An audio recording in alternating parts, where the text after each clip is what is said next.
Bapak Ibu hadirin yang dirahmati Allah SWT, adik-adik yang Allah muliakan, alhamdulillah kita kembali bertemu dalam suasana kebaikan, sehat badan, afiah batin. Ini merupakan nikmat Allah yang wajib kita syukuri agar Allah senantiasa menambahkan nikmatnya kepada kita, baik secara kuantitas maupun kualitas.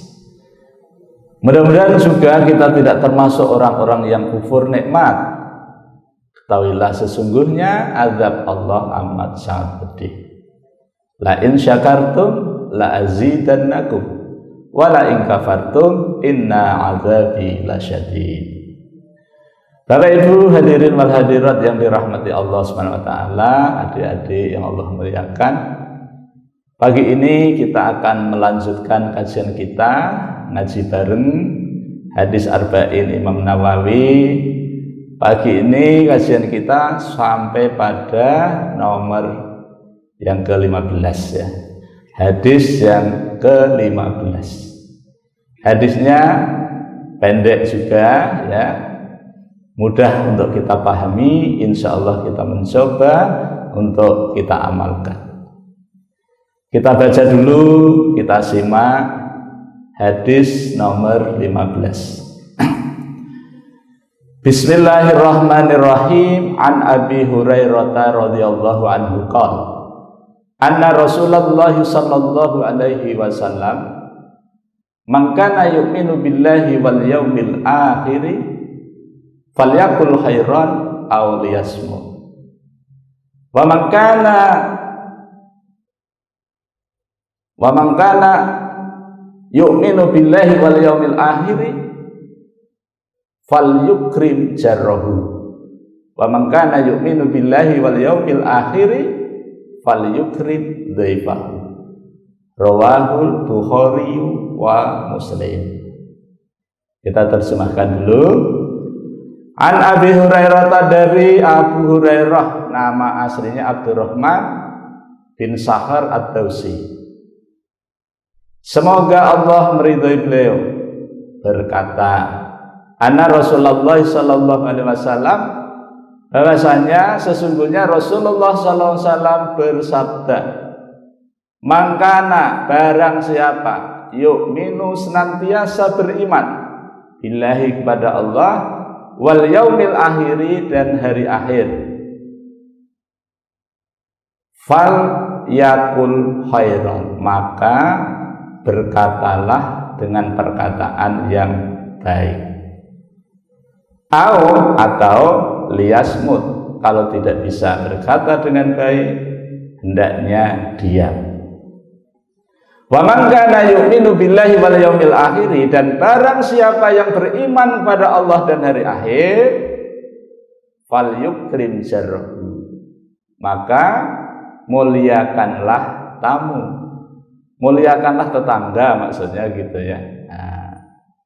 Wa man kana yu'minu billahi wal yaumil akhir, dan barang siapa yang beriman kepada Allah dan hari akhir, falyukrim dhaifahu, maka muliakanlah tamu.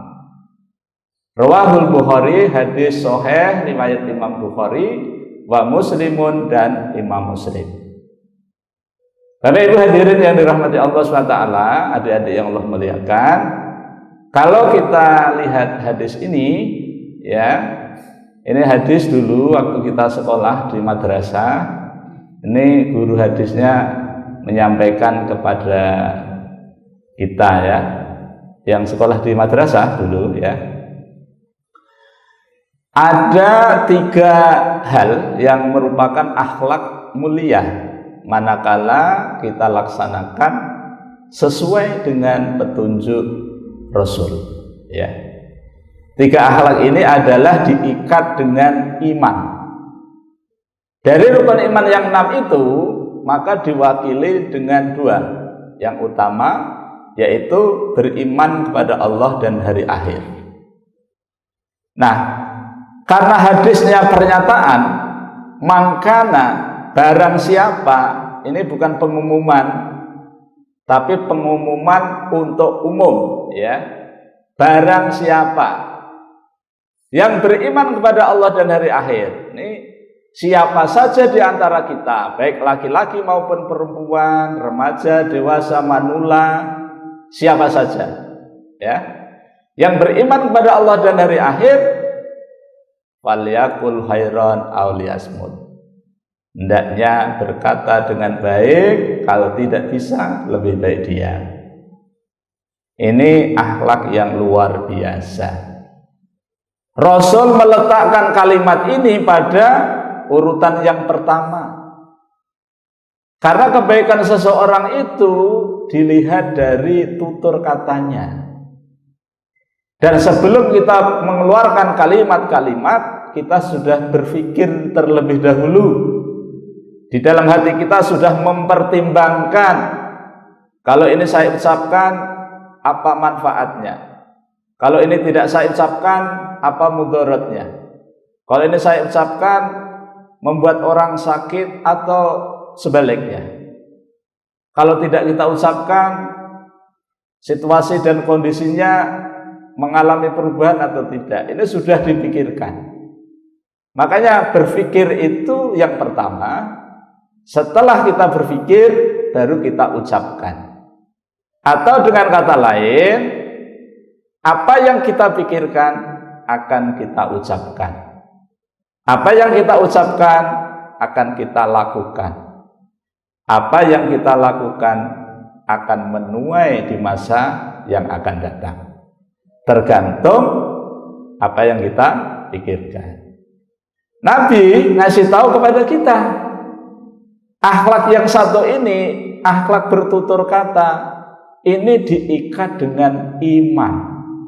Berarti hanya orang yang beriman sajalah yang mampu mengeluarkan kalimat-kalimat yang baik. Dan hanya orang yang berimanlah yang mampu menahan diri untuk tidak berkata-kata manakala itu tidak membawa manfaat. Tapi Rasul memberitahu kepada kita, berkata dulu yang baik, berusaha dulu. Misal, dalam situasi dan kondisi kita yang memang harus mewajibkan kita berkata, ya kita berkata. Dengan kata-kata itu bisa membuat situasi dan kondisi berubah. Nah, kata-kata ini sudah diperintahkan oleh Allah SWT di dalam metode belajar Al-Quran. Wahyu yang pertama, ayat yang keempat. Alladzi 'allama bil qalam. Dialah Allah SWT yang mengajarkan manusia melalui perantaraan baca tulis. Nah, bertutur kata ya di sini ini tidak cukup hanya bicara lewat mulut saja. Sesuatu dikatakan kata atau kalimat itu walaupun tidak terucap, tapi ada yang lebih dahsyat, tertulis. Apalagi sekarang kita di dunia sosial media, kita ini Masya Allah ya, mengeluarkan satu statement kalimat, apakah itu yang bermanfaat atau yang tidak, itu sekali kita upload, itu seluruh dunia tahu. Luar biasa ya. Dan ini menjadi peluang kita, menjadi lahan dakwah kita untuk menyampaikan kebenaran kepada bangsa manusia, agar manusia menjadi manusia yang mampu mengeluarkan kalimat yang bermanfaat sesuai yang diperintahkan Allah dan yang dicontohkan oleh Rasulullah. Jadi kita disuruh berkata dulu dengan baik. Apa itu khair? Baik itu apa? Kan ada baik khair, ada ma'ruf ya, ada albir ya. Baik itu banyak. Ini khair, ini maksudnya adalah umum. Artinya baik itu mampu dan bisa dilakukan oleh siapapun yang mau. Jadi ini tidak pakai sulit, tidak ya, tidak pakai biaya besar, tidak ya. Tinggal ada enggak kemauan bagi kita untuk mengatakan sesuatu yang baik. Sesuatu dikatakan baik apabila sumbernya jelas. Sumber yang jelas itu adalah Al-Quran dan As-Sunnah. Misal, kita akan mengatakan kata-kata yang baik. Bapak Ibu, mari kita belajar Al-Quran. Baik itu, benar itu, karena yang menjamin Rasul. Bapak Ibu, sebelum kita melaksanakan sholat berjamaah, masih ada waktu sebentar, mari kita gunakan untuk murojaah, membaca Al-Quran, mungkin dapat beberapa ayat. Baik itu, benar itu, karena Rasul mencontohkan, Rasul menyuruh. Bapak Ibu, adik-adik sekalian, apabila ada kotak infak lewat di depan kita, itu merupakan hidayah dari Allah. Maka segeralah berbuat kebaikan. Nah, gitu ya. Baik itu, ya. Nah, jadi sesuatu dikatakan khair, baik apabila sumbernya baik. Dan Al-Quran serta Sunnah merupakan sumber dalil dalam berbuat kebaikan. Nah, apabila kita tidak bisa melakukannya, kata Nabi, ada alternatif yang kedua, auliyasmut, atau diem. Maaf ya, saya tidak bisa memberikan komen yang baik, saya lebih baik diem. Nah, diemnya itu bagus. Ya, diemnya itu bagus. Jadi di dalam Islam itu ngomong ya baik, tidak ngomong ya baik. Ngomong dicatat sebagai ibadah, diam juga dicatat sebagai ibadah. Itu luar biasanya Islam. Jangan dikira diamnya kita itu lalu tidak ada nilai di sisi Allah. Makanya kita niati, karena segala sesuatu itu tergantung niat kan. Saya diam tidak berkomentar ini karena saya menahan diri. Ya, makanya ada pepatah Arab, orang yang berbicara itu laksana perak, orang yang diam itu emas. Nah, itu pepatahnya begitu. Tetapi tidak selamanya, namanya juga pepatah. Nanti di Al-Quran juga mengatakan ada kalanya berbicara itu emas, diam itu perak, ada kalanya. Contoh, ketika terjadi kemungkaran di muka bumi, terjadi perbuatan yang melampaui batas sehingga merusak tatanan kehidupan, ini kita harus bicara yang disebut dengan amar ma'ruf dan nahi mungkar. Satu kalimat ini tidak bisa dipisahkan. Jadi kalau ada kemungkaran kemudian kita menyaksikan, ya harus gitu. Tapi ini juga kepada siapa? Kepada orang yang diberikan kekuasaan untuk mengeluarkan statement-statement yang statement itu bisa dijadikan sebagai landasan itu ya. Misal, kalau saya itu kalau bicara kemudian kok membuat orang sakit kecewa, membuat orang lain tersinggung, maka diamnya itu emas. Ya. Jadi Bapak Ibu sekalian, di mana saja berada, kemana saja pergi, dengan kalimat ini maka bisa dijadikan sebagai landasan dalam kita berakhlak. Yang pertama. Yang kedua, ketika kita menyaksikan satu kondisi yang kondisi itu tidak kondusif, ya, mengharuskan kita angkat bicara, maka angkat bicara itu emas. Karena diharapkan kalimat-kalimat yang disampaikan itu bisa membuat keadaan menjadi lebih baik.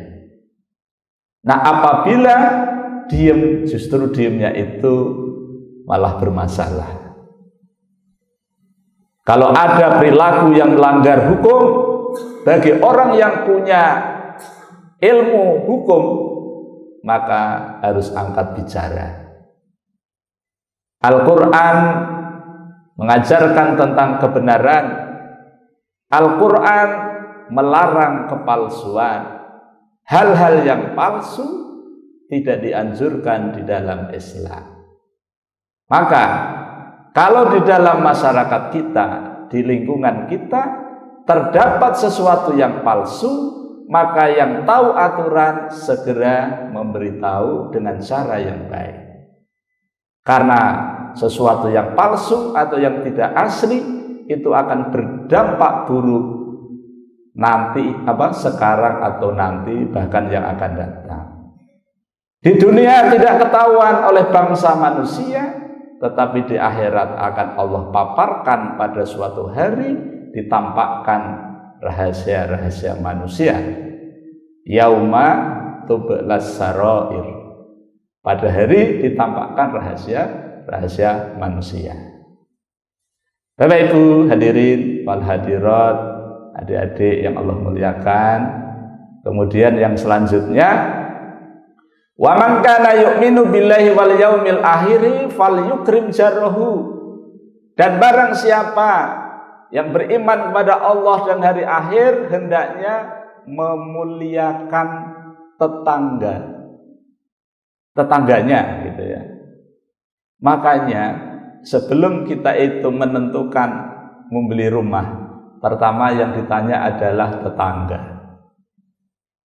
Kalau kita mau mengambil barang-barang yang sifatnya angsuran, kredit, disurvei dulu, yang ditanya tetangga. Jadi tetangga ini penting. Dalam Islam, tetangga itu menjadi sesuatu yang penting, ya. Sesuatu yang menentukan baik atau tidaknya kita, ini tergantung tetangga kita. Yang menilai kita ini adalah tetangga. Maka Islam mengajarkan agar kita berbuat baik dengan tetangga. Siapakah tetangga itu? Tetangga itu kalau di dalam sebuah kajian itu ada 3. Tetangga dekat, tetangga yang ada hubungannya kerabat, dan tetangga jauh. Tetangga jauh ini dibagi 2. Tetangga jauh dari tempat kita tinggal dan tetangga jauh dari akidah kita. Walaupun dempet rumah kita, tapi kalau tidak seakidah, maka itu tetangga jauh. Walaupun jauh dari rumah kita, tapi kalau dalam satu akidah, maka itu tetangga dekat, gitu ya. Nah sekarang yang tetangga-tetangga itu, mari kita kontrol ya, kita lihat tetangga yang memiliki hak atas kita. Berarti kita berkewajiban kepada tetangga kita. Manakala tetangga kita mengundang, maka kita berkewajiban untuk mendatangi undangan. Dan itu dilakukan karena Allah, bukan karena kada nyaman. Ya, Mas Imam, ya diundanglah sama tetangga kita acara selamatan. Apa tahu? Syukuran anaknya lulus apa? PNS. Diundang, ya diundang. Datang, ya datang toh. Kalau nggak datang ya nggak enak. Nah ini bahaya. Datang atau tidak datang karena Allah. Bukankah kita sudah berjanji di dalam surah Al-An'am itu ada potongan ayat, Inna sholati wa nusuki wa mahyaya wa mamati lillahi rabbil alamin. Apapun yang kita lakukan lillah, karena Allah. Suatu ketika dalam sebuah riwayat Imam Ahmad menceritakan, Imam Ahmad pernah diundang pemuda tetangganya. Imam, tolong ke rumah saya. Begitu datang pemuda tadi, maaf Imam, saya tidak perlu pian, pulang sana. Pulang. Terus, Imam, tolong datang ke rumah ya, cepet ya. Datang Imam Ahmad, sampai di rumahnya nggak pakai basa-basi lagi. Saya tidak perlu biar pulang sana, pulang. Dan itu tidak sekali dua kali, berkali-kali. Dan Imam Ahmad senantiasa memenuhi undangan tetangganya. Lalu pemuda tadi bertanya, ya Imam, kenapa engkau tidak ada perubahan di raut mukamu ketika aku memperlakukan pian seperti itu? Kata pemuda. Maka Imam Ahmad mengatakan, wahai pemuda, ketahuilah bahwa sesungguhnya aku melakukan ini kepadamu bukan karena kau. Bukan. Ini aku lakukan karena Allah. Karena Rasulullah memerintahkan, barang siapa yang beriman kepada Allah dan hari akhir, hendaknya memuliakan tetangga.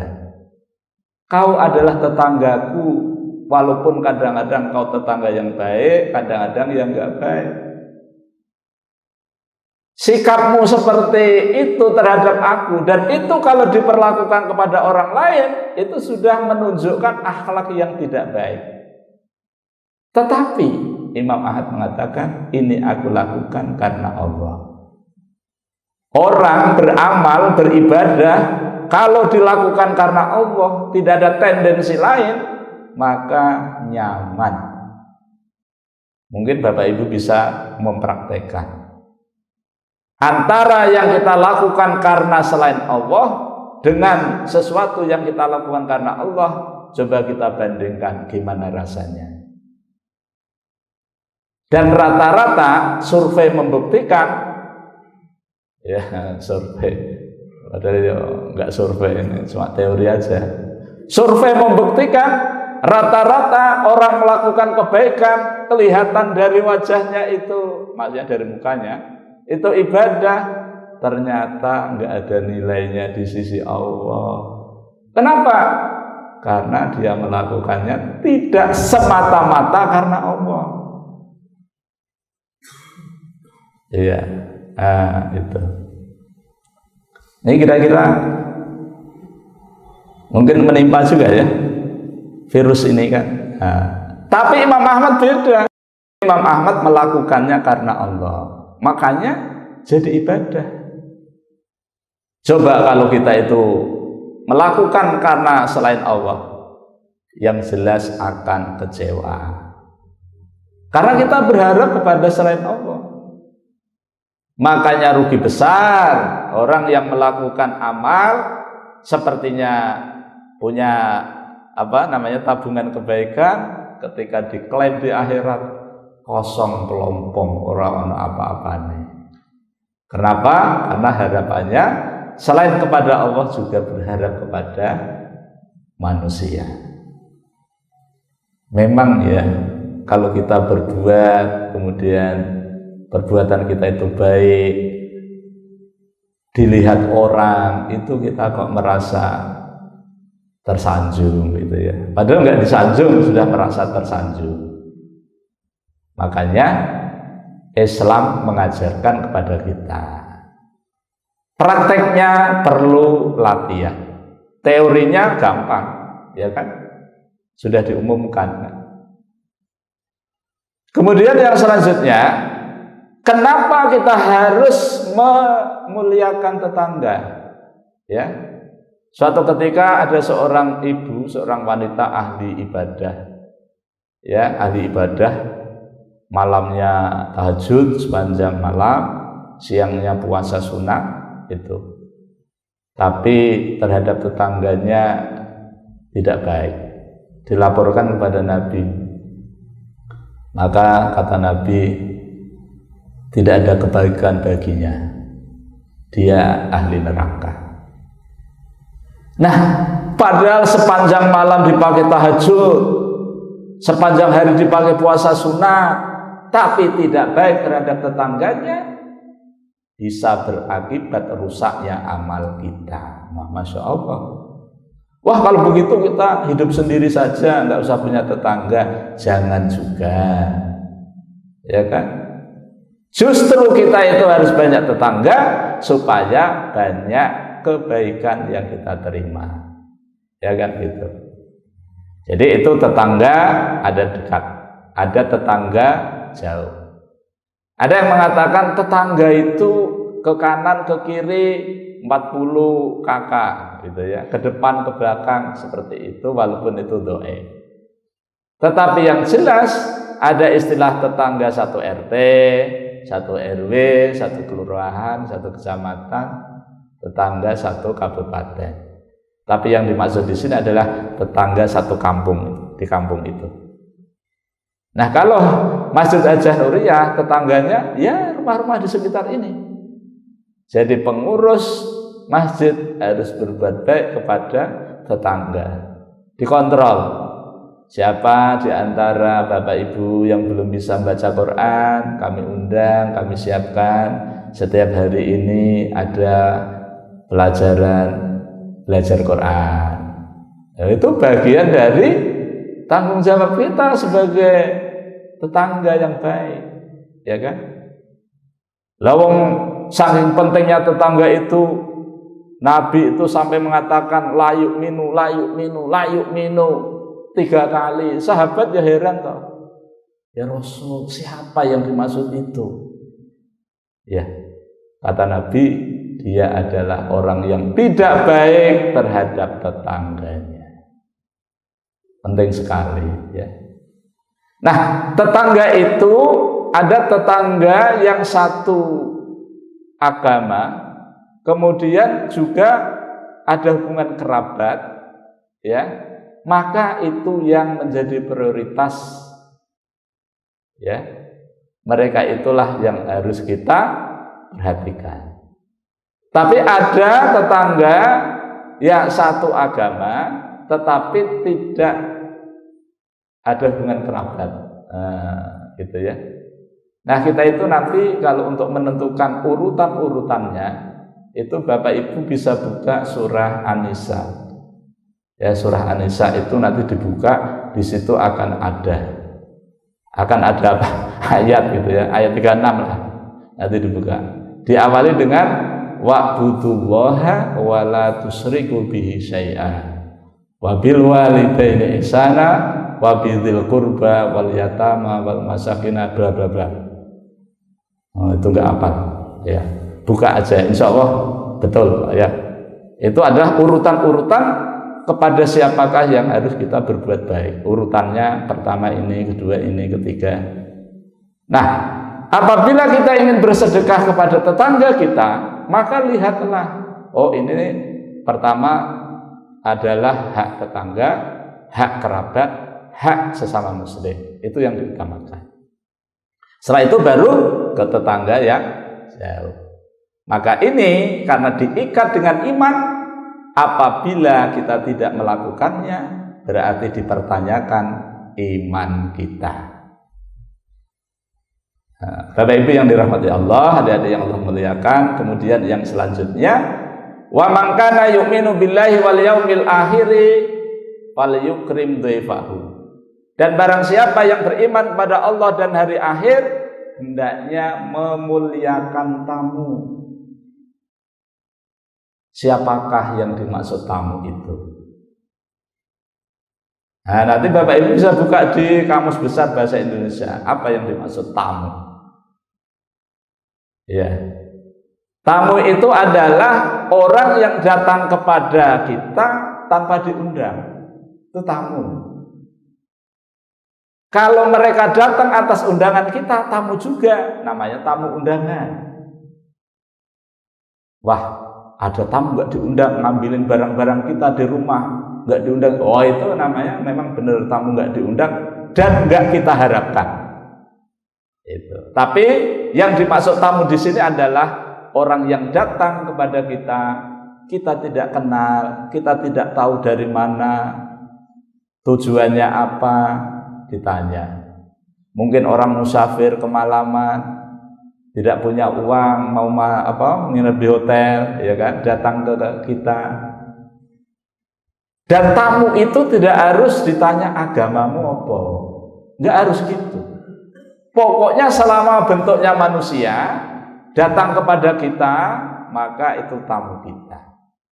Maka kita sebagai muslim yang mengaku beriman kepada Allah dan hari akhir, maka berkewajiban memuliakan tamu. Berapa lama? Ada yang mengatakan 1 hari, ada yang mengatakan 3 hari.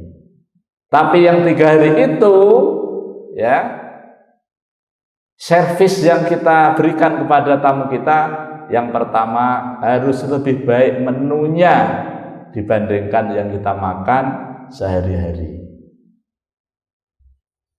Hari yang kedua baru boleh sama. Hari yang ketiga boleh sama atau boleh di bawahnya. Misalnya menu hari pertama lalapan, ya. Mungkin menu yang kedua karena kebiasaannya makan tempe penyet, ya tempe penyet atau tahu penyet atau sambal korek, tidak masalah. Kemudian hari ketiga sama atau di bawahnya. Itulah peraturan di dalam Islam, itu luar biasa. Dan ini sekali lagi dilakukan dengan landasan iman. Jadi ketika kita lakukan memang karena Allah, bukan karena nggak enak gitu loh. Nah, ya.